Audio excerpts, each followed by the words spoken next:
Well, good afternoon, everybody, and welcome to another edition as I check the audio of Explorers Expresso. I believe we're going. Let me just do a little ping. That means we're good.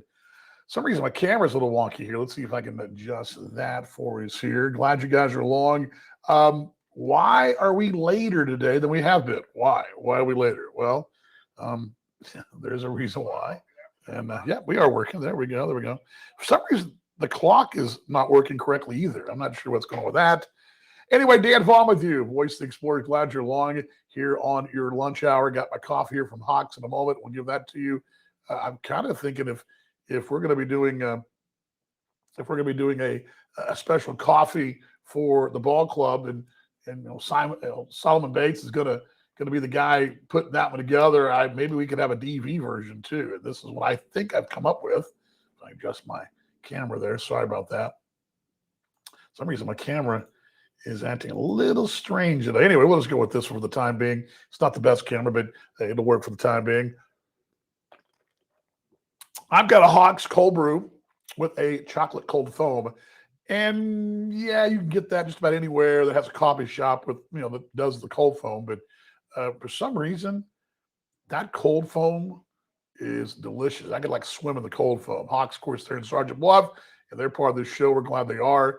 And the X's Expresso coffee that they'll be making for us when Solomon gets the recipe to them, there'll be a donation going to that to the American Legion Post 662 there in Sergeant Bluff, and we're so thankful they're part of things. And thanks to Molly for getting that all sorted for us. And I'm going to try the camera one more time here, see if we can get it for you.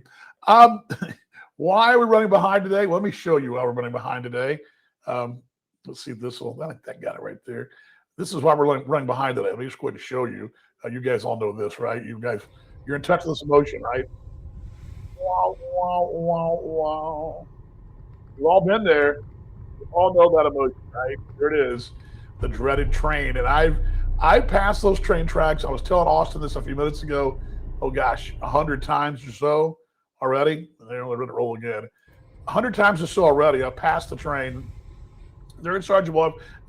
Morning, afternoon, late at night, early in the morning, midday, whatever. And I kind of was chuckling to myself recently. The only thing I'd seen was one of those utility trucks that works on the tracks coming down, and that's all that I've ever seen. I've never seen an actual train go through there. Well, Austin's funny. He texted me this morning, and he said, "Hey, there's a train I'm behind." And the thing is, Austin is not located right where we're at. He's not close to where I am. He's not. He's almost due north of me. I mean, he is basically on the north side of town, northeast side of town, more toward KSCJ, right on the corner from there, and I'm due south. So I'm thinking, oh, I'm thinking to myself as I'm backing out of the driveway, oh, that sucks to be you, Austin. I hate to hear it, but be careful and get there on time. You can't help the trains, that kind of deal, right? That was my thinking. Well, lo and behold, I told him I backed out and look forward. As I'm looking off the distance, I'm thinking, am I seeing blinking lights? Is that what I'm seeing? And sure enough, I was seeing blinking lights. There's the new camera. Here we go. Let's bring this one in there. There we go. Let's bring it in there. I like this camera better. There we go. It'll give me, let me adjust it here though for you. Let me bring this down. Here we go. There we go. Hide it. I like this camera, but I don't like the background as much, but I do like the camera better. There we go. We'll put the background in it as well. But yeah, so the joke was on me, I guess, as I looked and I'm like, oh wait, those are blinking lights. That can't be a train, can it? I thought, well, maybe it's a utility train.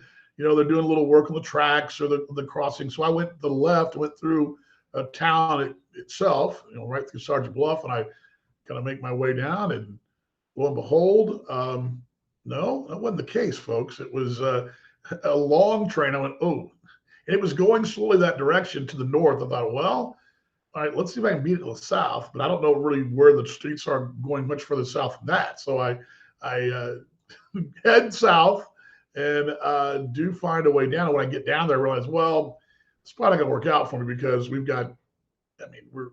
it's a good idea, but I'm going to be driving to Omaha to get around this thing. So just suck it up and go back and wait. So I pull back in this kind of tail end crossing down south of Sergeant Bluff, and lo and behold, it was the end of the train. So I'm kicking up there. So I didn't have to wait too long. I had to wait long enough, and I think I spent more time trying to work around it, which I think is my thought today. Do we spend more time trying to work around those and try to be, let's see if we can be sneaky and get around the train itself? Is that the deal? I'm gonna put there we go. Do we spend more time working ourselves around the tracks than going to just waiting? I mean, I guess I become this way, in 2023, just to, okay, I'm in a hurry. So I'm gonna cut myself, probably save myself, what did I save myself today? 3 minutes, 2 minutes? I say 3 minutes by driving around, maybe. If I'd have sat down there and, main drag there in Sergeant Bluff, I'd have been fine. But I say myself every 3 minutes. We sometimes get I don't know. The other thing about trains is, and I grew up in a place where trains were pretty prominent, but as of late, because airline travel and shipping on air cargo and also over the road trucks are a lot, there's still a lot of trains down south, but train travel is huge up here, not travel, but freight, right? And so while those tracks that I grew up around as a kid, they're now either not existent. As a matter of fact, they turned one, the Katy Trail, which was a train between Houston and Dallas, has been turned into a workout walkway, pedestrian friendly, dog friendly, biker friendly thoroughfare that goes through the city of Dallas. I think it's a big deal. But it used to be train tracks when I was a kid. And they've also turned some of those train tracks into commuter trains, subways, mass transit, and all that. But my thing is, my mom was in Northwest Indiana, in Elkhart, Indiana, and they have the same situation we have here, except it happens every day. And the train goes basically north-south through Elkhart, and then South Bend is just to the east, or the west, pardon me, and the trains go east-west. So they're at a crossing point there in Elkhart, South Bend, especially Elkhart side. And inevitably, my mom and I, a couple of times I've been up there, we've kind of, we had to race around. But forever, I asked myself, why don't they build a bridge? Why don't they build a bridge to cross over the tracks? Why not? I mean, to me, it seemed like pretty simple. Dig you a little, build you a bridge or a tunnel or something. So there's one way. So forever, I used to say that. Well, finally, a few years ago, up in Elkhart, they actually built two. I guess they dug down under for the cars to go under. So it's kind of cool, but. But they finally did it. But it amazes me that and the other thing about trains that I'm interested in, and I don't know if there's a culture out there that does this, or there's a group of people online, or there's probably somebody online that would know, an influencer of some sort. But the artwork that these people do on the side of these trains, especially the car, just the box cars. I mean, A, where do they find them? B, how long does it take to do that? And they just kick it in the middle of nowhere. I mean, I've seen this artwork in the middle of nowhere before, like in West Texas. But somebody's got to paint that stuff. Like somebody goes to a train yard and takes the time to mix the colors and do the artwork and paint whatever it is they're going to paint on there. It always baffled me. I've always been baffled by that rando thing. The three things about trains this morning is a train blocking hot bats. A train instance, yeah, no way. Well, again, Jason, in my defense and in Austin's defense, I've been skipping back and forth to the ballpark in Sergeant Bluff. Just no big deal. And you've got to cross one utility track that goes to a couple businesses. I think you cross two of those. And there's that main switch that's right down there by the Sergeant Bluff found in 1854. It's there. But I've yet to see a train go through there. And I wasn't here every day, but the days I've been here, which this is going on, this week 4 days.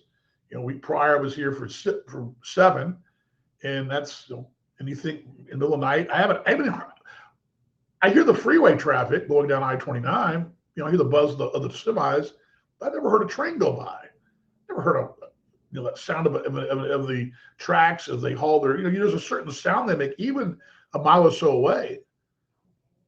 I've walked down to the tracks, haven't seen it in anything, and it's been just so yeah. Crazy, Jason. Can you tell I don't want to talk about baseball? Is that obvious? Is it obvious that DB's like, what's there to really say? What can you really say about what's going on?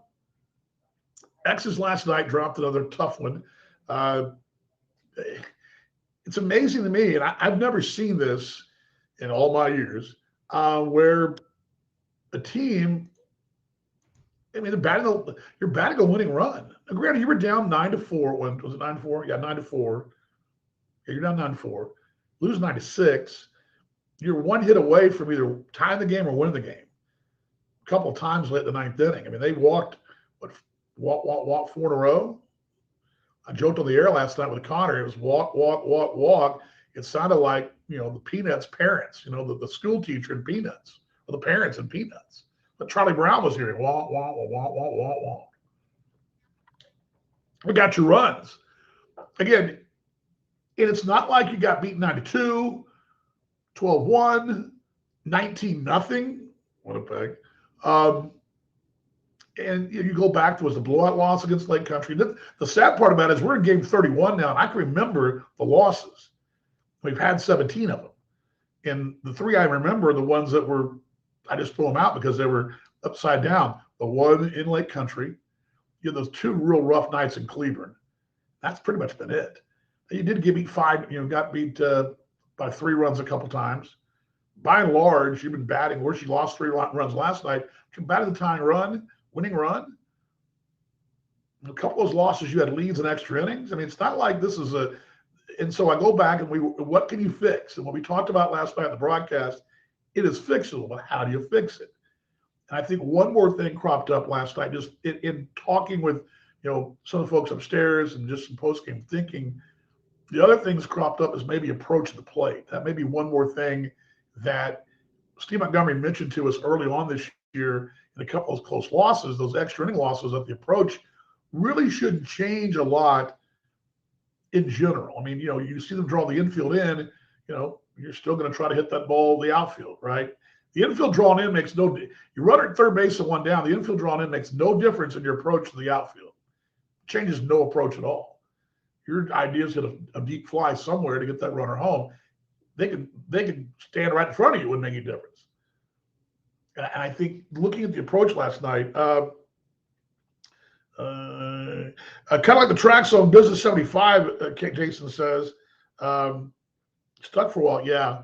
Now I've heard that, and somebody was telling me down at the coffee shop at Hawks in the morning. I said, the trains don't. I love the train tracks. I love it. I haven't seen anything or whatever. We were chatting. And I think what it was, because this was after the day, what was it, Monday? Was it Monday morning that they had the slight derailment that direction? I think it was Monday.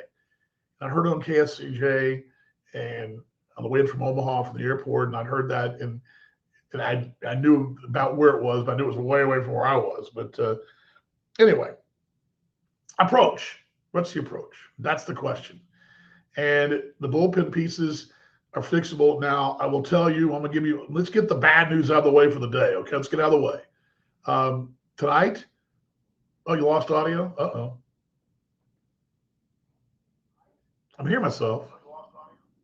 I think we're all good. That may be you, Jason. I'm just kidding. I have no idea what you or not, mate. But anybody else lose audio? Anybody else? Okay, thank you, GM. Okay, found out last night after the ball game. This was after, on the way out, really leaving the ballpark about 12:45. Steve Montgomery told me that Francis Peguero will not start tonight. He came up a little sore, tight. Which happens with pitchers a lot of times. Day before, he just didn't feel right yesterday, and didn't feel like making the. You don't want to you're not going to throw a guy out there that's 100%. Mario and Bobby and not going to throw a kid out there that's not 100%, and they're not going to throw anybody out there and risk injury. It's not going to happen. So scratch him tonight. That means it will be head to our tow car. So head to our tow car will go tonight. Much like Peguero, in that situation, what you've asked him to do, been pretty good. I mean, he hasn't gone out and given you 7 shutout innings, but he's kept you around. And you can't tell me, if you look at the starts, not a single start Tokar's made, or I should say appearance he's made, and again, this is the way this team's been playing, has got you buried. So it's a great opportunity for him, for the young man. Rotation is a little thin right now, which means we'll flip back to get things going back again on Friday night in Lincoln, which will be Austin Drury. I'm sorry, Austin Saturday. Be our second look at Trenton Topmakar. And he will go on Friday, probably looking at 4 innings there. That's the one challenge, though, because you're going to need the bullpen tomorrow night, because remember, he's not stretched out yet. So you're looking at 3-4 innings for him tomorrow night, probably 4-5 at the best case scenario in the bullpen again. And then you've got you've got Drury going, and you're going to back into Drury, and I got Weatherby, and you're back around to Solomon again. Now, the Verberg situation's also up in the air. I do believe he's ready. He did throw a bullpen. I believe he's throwing one today. So I understand. We may know more at game time tonight, and I'll let you know if we do know at game time tonight. So that is looking like good. Don't we, the league and runners are left on base, a bunch from third too. I can't tell you that 100%. I know now here's the deal. Overall, runners in scoring position in 2 outs, batting around 260. That's kind of been where we've been. That's sort of, if you're batting 280 or more, that's pretty good. 260's decent. Anything below 250 is probably a little bit concerned. But the problem is, if you break it down even more, so Jason, and we go into the innings by innings. First, for example, last night's a great example. You were 300 last night, runners in scoring position. You were 3 of 10. You're thinking, I got something wrong again. Sorry about that, guys. You think that's pretty good, right? That you've got runners aboard, you should be fine. And why did that camera shot? Oh, you know what? I don't know why. Got my shot backwards here. We can't have backward shots, can we? There we go. Much better. There we go. I looked up, my Explorers was upside down. You were 3 of 10 last night. You'll take that, right? You'll take 300 for the course of the season. You'll take 300 runners in scoring position any day of the week, right? That's a winning ball club. But where did it happen? And I think what we're looking at is from the 5th inning onward, or really the 6th inning onward. That's the problem, Jason. It's not the 1 through 5. It's the 6, 7, 8. And the X's just haven't got it done there. And you saw in the losses lately, Milwaukee did it in 3 ball games. Gary Southshore's done it in 2 ball games so far. And then Sioux Falls did it in their series win. Actually did it twice in the series, the one that the X's came back and won, and then the one they lost on that last Tuesday. I mean, that's the trend. So you want to break it down. The runners in scoring position left on base, yeah, you may be up at the top of the league there, which I'll have to double check that today. But 260, 65, not terrible. Not to be 280 plus. Feel pretty good about that. But what you are concerned about is where you are in a situation where it's the first 3-4 innings, you're fine.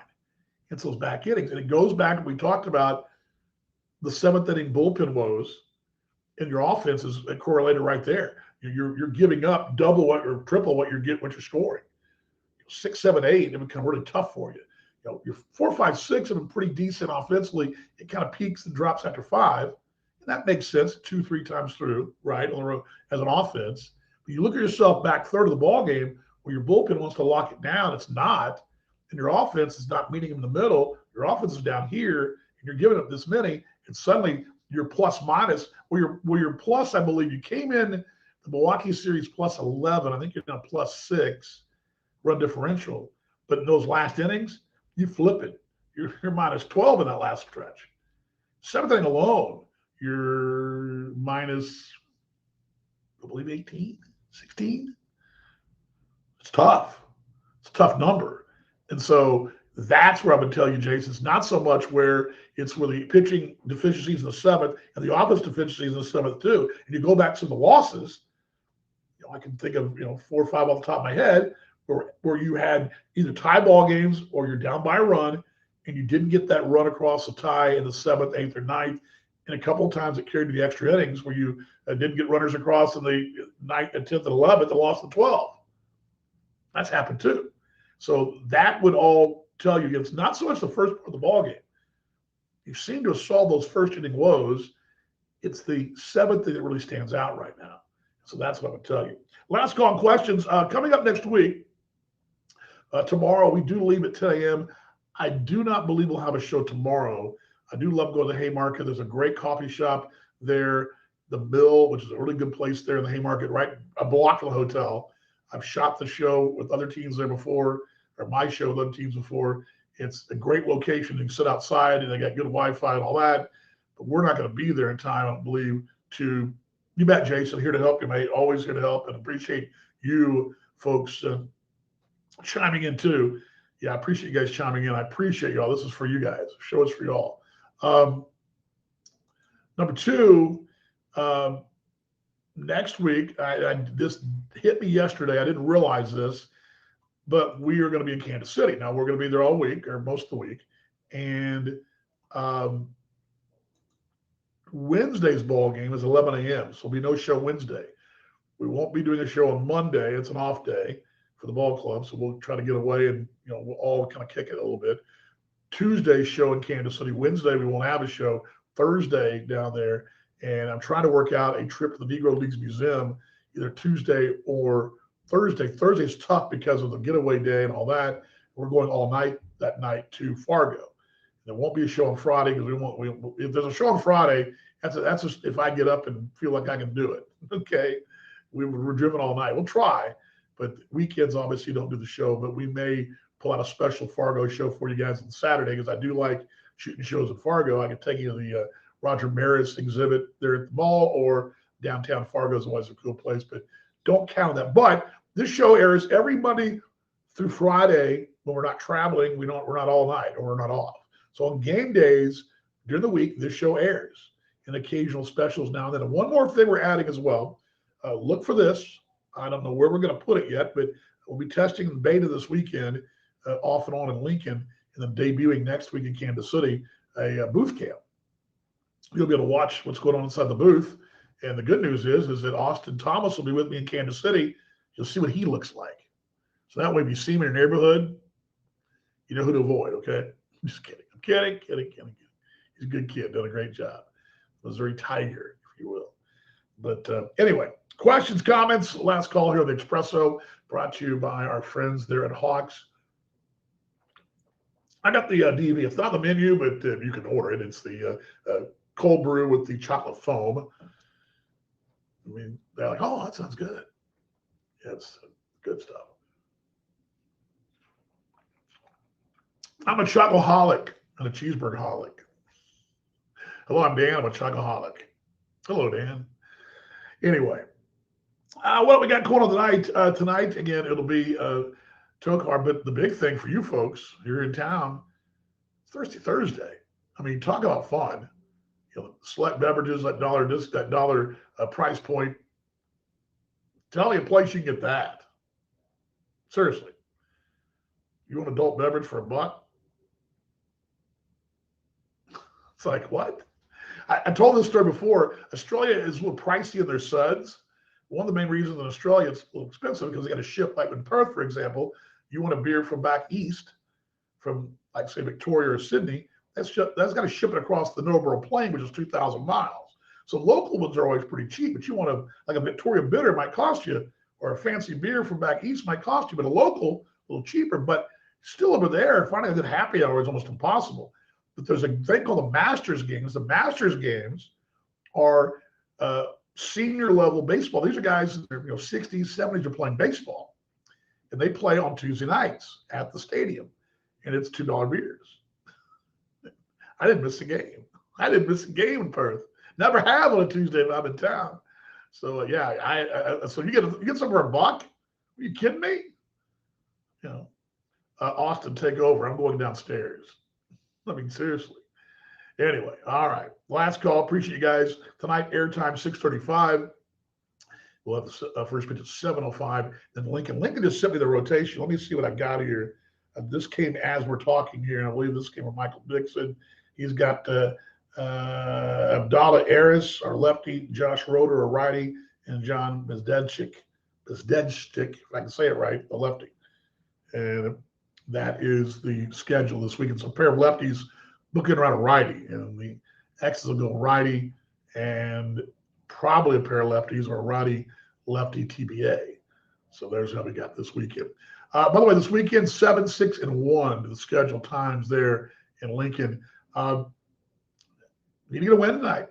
And I think this team's desperate for a win. I will tell you the final thought is there's a lot of phone working, a lot of hand ringing, a lot of work going on. I can tell you this, and I ran this conversation yesterday. Steve Montgomery's working and then some. This guy is, this is not a guy that's going home after the game, propping up and watching highlights and Sports Center and having a pizza. This guy is on the phone constantly. I was visiting him last night. He was still up at 1 a.m. Was still here at 1 a.m. last night working the phones and looking at things from across the country and really worldwide. So this guy and Bobby and they are doing it, and Josh too. Josh Hines, they're doing their due diligence. And I guarantee I've seen it so many times when a team is close and still in the mix, what they go through and when they're going to get that whole thing right. So anyway, all right. Thank you guys for stopping by. Thanks for the questions, comments. We'll see you guys hopefully on Tuesday. Although we may pop up on the Saturday show. If we do, follow me on Twitter at Dan Vaughn Jr. Or we'll also post a retweet on our Twitter site at Sioux City Explorers. Of course, our website. You can check out all the details of the tickets and what have you there. Also, our Facebook page. And you want to get notified this show is coming on, get the notification, let you know. Go see our friends at Hawks.